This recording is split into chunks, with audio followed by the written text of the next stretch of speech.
Hello everyone, welcome to Priyanka net classes. मेरा नाम है प्रियंका नाथानी एंड मैंने रिसेंटली ही 2020 में अपना नेट एनजेआरएफ क्रैक किया हुआ है कॉमर्स सब्जेक्ट से अपने पहले ही अटेम्प्ट में 99.55 परसेंटाइल के साथ। सो आज के इस लेक्चर में हम बहुत ही एक इम्पॉर्टेंट यूनिट को कंटिन्यू करने वाले हैं नेट के पेपर टू कॉमर्स की। मैंने इनकम टैक्स की यूनिट को लास्ट लेक्चर में स्टार्ट किया था, सो ये इनकम टैक्स का लेक्चर नंबर 2 है। इस लेक्चर में मैं आपके साथ components of income tax law को डिस्कस करने वाली हूँ। बहुत ही इंपॉर्टेंट लेक्चर है, सो इसलिए एंड तक ज़रूर बने रहिएगा। एंड आप में से किसी ने अगर फर्स्ट लेक्चर को मिस किया है, सो मेरी आपसे एक रिक्वेस्ट रहेगी कि मैं उसका फर्स्ट लेक्चर का जो लिंक है वो आपको डिस्क्रिप्शन में दे दूँगी। आप जाइए वहाँ से फर्स्ट लेक्चर को ज़रूर चेकआउट कीजिए, बिकॉज जब तक आप फर्स्ट लेक्चर को नहीं देखेंगे आपको सेकेंड लेक्चर अच्छे से नहीं समझ में आएगा, कंप्लीटली नहीं समझ में आएगा, बिकॉज मेरा हर एक लेक्चर आपस में लिंक्ड होता है। इसलिए उसको चेकआउट कीजिए एंड देन सेकेंड लेक्चर पे आ जाइए। सो चलिए स्टार्ट करते हैं components of income tax law. पहले तो मैं इस लेक्चर में आपको समझाने वाली हूँ इनकम टैक्स का मीनिंग क्या होता है। देन उसके बाद हम पढ़ेंगे कि उसके कंपोनेंट्स क्या है, इनकम टैक्स लॉ के अंदर क्या क्या चीज़ें इंक्लूडेड हैं वो भी हम पढ़ेंगे। चलिए स्टार्ट करते हैं। सबसे पहले तो इनकम टैक्स अपने नाम से ही क्लियर है। ये क्या है? एक डायरेक्ट टैक्स है, यानी कि जब गवर्नमेंट है वो डायरेक्टली ये टैक्स लेवी करती है यानी चार्ज करती है। किस पे चार्ज करती है? लोगों की इनकम पे चार्ज करती है, तो उसे हम बोलते हैं इनकम टैक्स। क्लियर है आप सभी को? Income tax basically is a tax जो गवर्नमेंट लेवी करती है यानी चार्ज करती है। किस पे चार्ज करती है? उस कंट्री के लोगों की इनकम पे, सो उसे हम बोलते हैं income tax. Again income tax act बना हुआ है हमारे इंडिया में, जिसका ईयर है आपका 1961, और इनकम टैक्स एक्ट 1961 के हिसाब से ये कंपल्सरीली बोला गया है कि जो टैक्स है, इनकम टैक्स है, वो कौन कलेक्ट करेगा? वो सिर्फ कलेक्ट करने का पावर किसके हाथ में दिया हुआ है? सेंट्रल गवर्नमेंट के हाथ में दिया हुआ है।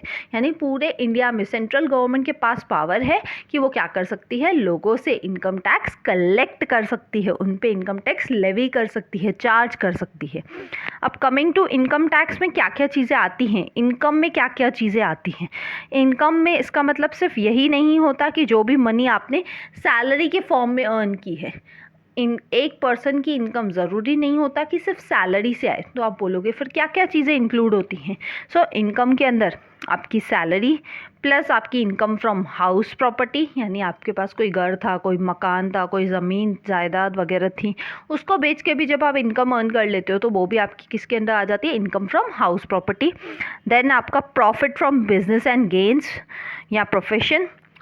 नेक्स्ट है आपका कैपिटल गेन्स एंड लास्ट है आपका इनकम फ्रॉम अदर सोर्सेज। यानी इनकम के अंदर कितने चीज़ें आ जाती हैं? 5 चीज़ें आ जाती हैं, और ये पांचों चीज़ों को हम लोग क्या बोलते हैं? 5 heads of income tax act. तो इनकम टैक्स एक्ट के अंदर 5 हेड्स दिए हुए हैं। वो 5 हेड्स कौन से? सबसे पहला तो है आपका सैलरी, दूसरा है आपका इनकम फ्रॉम हाउस प्रॉपर्टी, तीसरा है आपका प्रॉफिट्स फ्रॉम बिजनेस और गेन्स फ्रॉम बिजनेस, चौथा है आपका कैपिटल इनकम गेन्स एंड पांचवा है आपका इनकम फ्रॉम अदर सोर्सेज। ये पांचों ही चीज़ें आपके किस में आ जाती हैं? ये पांचों ही चीज़ें आपके इनकम में काउंट होती है। यानी इन पांचों चीज़ों को आपको याद रखना है। क्यों? क्योंकि पांचों चीज़ें आपके इनकम में इंक्लूड की जाती हैं।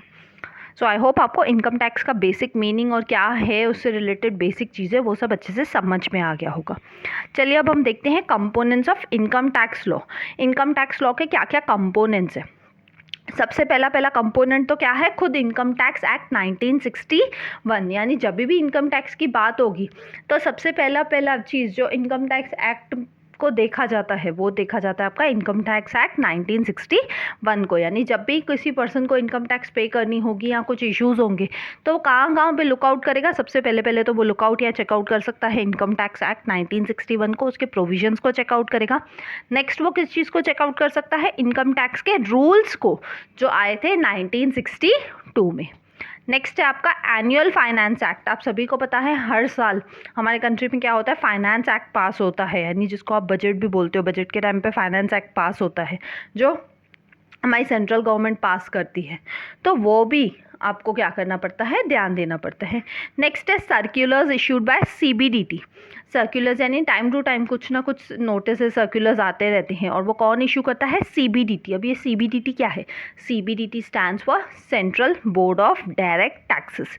ये एक अथॉरिटी है, एक इंस्टीट्यूशन है जिसके पास पावर है कि क्या कर सकती है? डायरेक्ट टैक्सेस के केस में टाइम टू टाइम क्या इशू कर सकती है? कुछ ना कुछ सर्कुलर्स नोटिस इशू कर सकती है। फिफ्थ एंड लास्ट चीज़ जो इनकम टैक्स लॉ के अंदर आती है वो है आपके notifications and case laws. Notifications यानी टाइम टू टाइम अगर सेंट्रल गवर्नमेंट कुछ नोटिफिकेशंस लेके आई है, कुछ अमेंडमेंट्स लेके आई है, वो सब भी इंक्लूड होंगे। एंड केस लॉज मतलब अगर इनकम टैक्स एक्ट से रिलेटेड कोई पर्टिकुलर कंपोनेंट से रिलेटेड अगर कुछ केस चल रहा है कोर्ट में, एंड सुप्रीम कोर्ट या मे बी हाई कोर्ट जो डिसीजन देती है उसके अकॉर्डिंग जो केस लॉ होगा, जो उस लॉ में डिसीजन सुनाया जाएगा, उसके बेस पे भी आपको क्या देना पड़ेगा? ध्यान रखना पड़ेगा। यानी इनकम टैक्स के लॉ के अंदर 5 कंपोनेंट्स है। सबसे पहला कंपोनेंट क्या है आपका? Income tax act 1961। Second component आपका क्या है? Income tax rules 1962। Third component क्या है आपका? Annual finance act. एनुअल यानी जो ईयरली आता है आपका फाइनेंस एक्ट। फोर्थ है circulars issued by CBDT। CBDT यानी central board of direct taxes. And fifth and last है आपका नोटिफिकेशंस एंड केस लॉस। ये पांचों ही चीज़ें आपके इनकम टैक्स लॉ के कंपोनेंट्स में इंक्लूड की जाती है। यानी जो भी पर्सन इनकम टैक्स को पे करता है उनको इन पांचों ही चीज़ों को ध्यान में रख के अपनी इनकम टैक्स को पे करना होता है। सो आई होप आपको अच्छे से क्लियर हो गया होगा। सो थैंक यू, मिलते हैं नेक्स्ट वीडियो में। अगर आपको वीडियो अच्छा लगा तो प्लीज़ लाइक कीजिए, कमेंट करके मुझे ज़रूर बताइए, ज़्यादा से ज़्यादा लोगों तक शेयर कीजिए बिकॉज नॉलेज बांटने से ही बढ़ती है। एंड सब्सक्राइब कीजिए सो दैट आप मेरे लेक्चर्स का बेनिफिट ले सकें। मिलते हैं नेक्स्ट वीडियो में। Till then bye bye, take care.